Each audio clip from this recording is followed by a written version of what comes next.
We're going to have a look at the year-over-year Newmarket numbers. So in January 23, starting right at the top, we had 39 total sales across all home types. In December of 2023, sitting at 30 sales and 67 sales total in Newmarket in January. Wow. It's not like that in all areas across York region.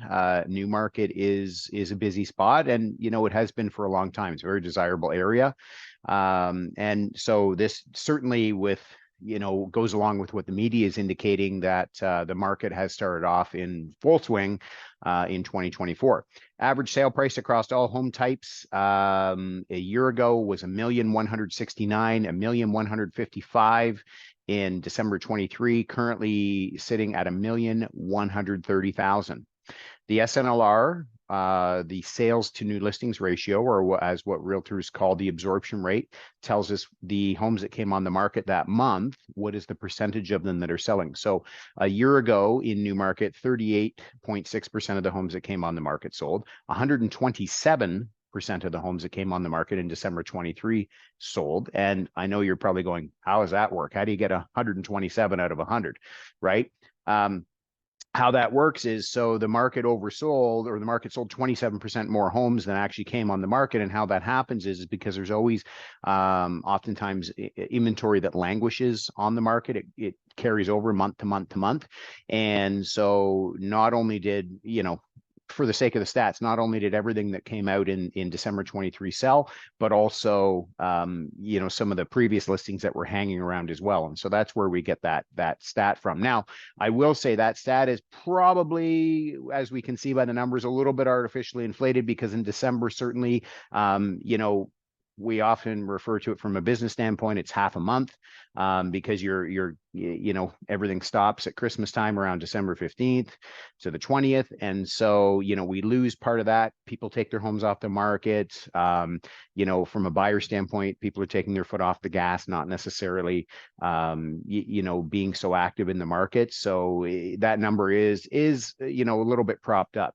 Now, we are sitting currently at 61.4% of the homes that came on the market in January sold. So again, seeing that we are in a very, very active market. And, from the number standpoint, that would actually, anything over 60% would indicate that we are in a seller's market. So there is more demand than there is supply.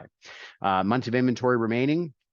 2.7 months of inventory remaining a year ago, 1.7 in December, and that trend currently staying at 1.7 months. So again, not a ton of inventory out there, but if you've been a buyer that's been, going through a few markets, I mean, I just finished working with a client that had gone through a few markets, and it's not a time, if you're serious about buying, it's certainly not a time, I don't think, as a buyer, and I'm not talking about affordability here, but it's just not a time to sit on your hands and wait for the market. I do think we are going to be into a busy spring. Sale price to list price ratio, homes selling at 98% of ask a year ago, 98 in December, currently trending at 98. So we're staying right on track with where we've been. Days on market to get a home sold, 18 a year ago, 30 in December, currently trending at 36. So, it is taking buyers, because we have seen more inventory come out, it is taking buyers a little longer to get around through those houses. Certainly through December, buyers can be a little bit sleepy, not acting as quickly to the market as what comes out. But the market overall, I would say pretty steady. So I would say, what's in it for sellers right now? You're in an active market. I mean, I wouldn't wait too long. You're in a good market where, there's still snow on the ground, maybe not as many active buyers out there, but there's also not as many active sellers out there. So, you do have a good opportunity for buyers.